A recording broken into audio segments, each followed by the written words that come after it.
Ipinaliwanag ni Palace Press Officer Undersecretary Claire Castro ang ilang dahilan kung bakit hindi napagbigyan na iurong ang pre-trial chamber ni dating Pangulong Rodrigo Duterte sa ICC. Ang detalye sa balitang pambansa ni Efraim Gaito sa Radyo Pilipinas.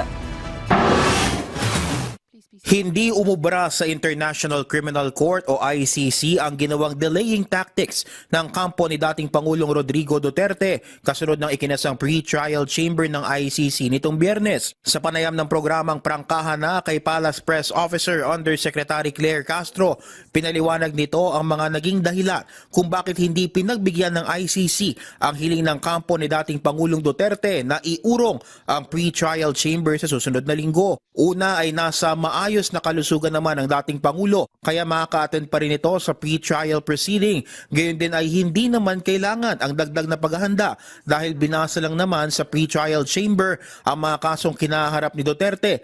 Gayon din ang gagamiting lengguwahe sa paglilitis at ang petsa ng susunod na appearance ni Duterte. Hindi kailangan dito ng pag-aaral pa. You have all the time, di ba? Na paralin ang depensa nyo. Dito, ang gagawin lang natin sa initial appearance, unang-una, i-identify yung suspect.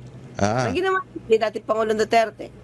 Pangalawa, ibabasahin yung charges. Pagdating naman sa mga karapatan ni dating Pangulong Duterte ay maayos din itong naihayag ni ICC Presiding Judge Julia Motok kung saan kabilang ang hindi pagpilit sa dating Pangulo na magpahayag ng guilt sa mga kasong ipinupukol sa kanya, kompletong pasilidad para sa kanyang legal team at ilan pang serbisyo ng ICC na ibibigay ng libre.